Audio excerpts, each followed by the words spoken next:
जय हिंद, नमस्कार मित्रांनो. खूपच अशी आनंदाची बातमी आपल्या ड्रायव्हर भावांसाठी, जी सर्व आतुरतेने वाट बघत होते, तीच आज आनंदाची बातमी समोर आलेली. काल 9 मार्च रोजी सरकारने रिक्षाचं परमिट बंद करून टाकलेलं आहे.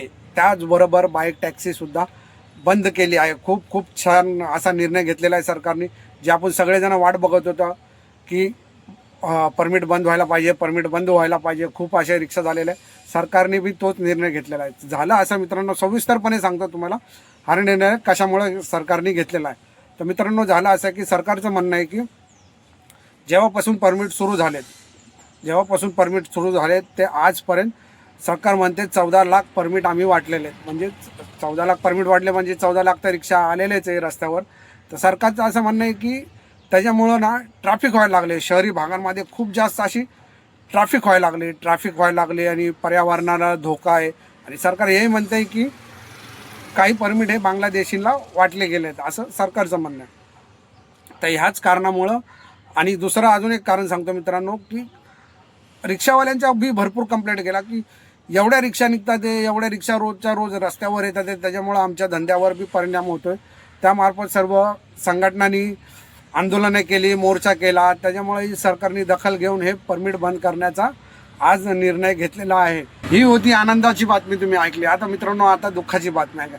ज्या बी भावाला आपल्या रिक्षा लाईनीत यायचं होतं, आता तो भाव आपल्या रिक्षा लाईनीत येऊ नाही शकणार, कारण की आता सरकारने परमिट बंद केलेलं आहे. ज्यांनी पण 9 तारखेच्या आधी अप्लाय केला असं आणि फेब्रुवारी महिन्यामध्ये, ते त्यांना होऊ शकतं. म्हणजे ते लोक त्यांची अप्लाय होऊ शकते आणि त्यांनी त्यांचं परमिट येऊ शकतं. पण जे आता 9 तारखेच्या नंतर अप्लाय करणार आहे, ते 9 तारखेच्या नंतर परमिटच आता सरकारने बंद केलं आहे, तर ते अप्लाय करू शकत नाही आणि ते रिक्षा लाईनीमध्ये आता येऊ शकत नाही. त्यांना यायचं, आता त्यांनी काय करावं, सरळ आता मित्राची म्हणा, ओळखीवाल्याची म्हणा, सरळ शिफ्टने रिक्षा घेणे आणि तेच तुम्ही आता चालू शकता. याच्या अगोदर परमिट सुरू होतं तर तुम्ही रिक्षा घेऊ शकत होता, पण आता सध्या सरकारने बंद केल्यामुळं तुम्ही आता नवीन रिक्षा काढू शकत नाही. तुम्हाला आता शिफ्टनी किंवा भाड्यानेच रिक्षा चालवावी लागणार. तर ही गोष्ट म्हणजे बाईक टॅक्सीवाल्यांचा बी निर्णय अशाच पद्धतीने झाला आहे की सरकारकडं खूप कंप्लेंटी गेला बाईक टॅक्सीचा. महिलांच्या कंप्लेंटी गेल्या, कुठं ॲक्सिडेंट झालं, खूप अशा कंप्लेंटी गेल्या. त्याच्यासाठी बी खूप आंदोलनं झाली, मोर्चा झाली की बाईक टॅक्सी बंद व्हायला पाहिजे. सरकारने परवानगी दिली ती फक्त बाईक टॅक्सीला, म्हणजे इलेक्ट्रिक बाईकलाच परवानगी दिली ती. तर कंपन्यांनी काय केलं, इलेक्ट्रिक बाईक तर काय जोडल्या त्याच्या संग 90-95% या सगळ्या पेट्रोलवरच्या बाईक. तर तुम्हाला तर माहिती असेल मित्रांनो, आपण तो रोज रस्त्यावरच असतो.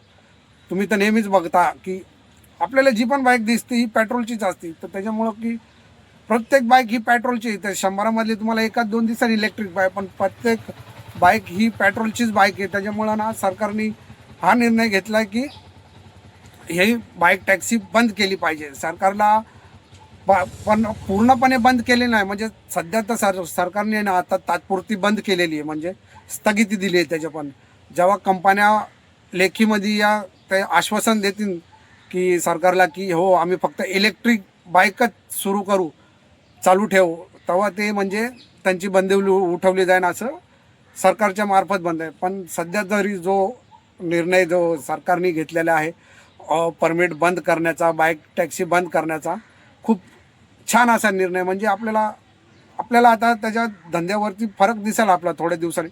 लगेच तर नाही दिसणार, पण थोड्या दिवसांनी आपल्याला तर धंद्यावर फरक दिसेल. कारण की बघा, बाईक टॅक्सी चालू होती त्याच्यामुळं तुम्हाला आता माहिती आहे आपले सगळे भाडे असेल 80 रुपये, छोटे मोठे भाडे. धंद्यामध्ये फरक पडलेला, सगळे भाडे आपले सगळे निघून जायचे, बाईकवर बसून भाडे निघून जायचे. त्यामुळे आपल्याला काय, जो धंदा आपण 1000 रुपये करायचो तो धंदा आज आपल्याला 600-700 रुपये व्हायला लागलेला. म्हणजे आपल्याला धंद्यामध्ये खूप फरक पडलेला. त्याच्यामुळे आंदोलनं बी झाली, तुम्हाला बी माहिती आहे. आपण सर्वजण आंदोलनाला आलतो, आंदोलनं झाली की बाईक टॅक्सी बंद करावी. त्याच्यामुळं हा सरकारने निर्णय घेतला, हा योग्यच घेतला, खूप छान निर्णय घेतला. त्याच्याबद्दल सरकारचं खूप खूप मनापासून धन्यवाद.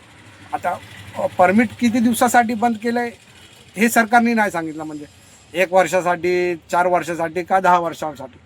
पण जो बी निर्णय घेतला, जेव्हा ओपन होईल तेव्हा होईल ते माहीत नाही, पण कमीत कमी आता तरी 10 वर्ष सरकारने हे परमिट ओपन नाही करायला पाहिजे, अशीच आपली रिक्षावाल्याकडून अपेक्षा राहील. व्हिडिओ आवडला तर नक्की आपल्या ड्रायव्हर भावांपर्यंत शेअर करा.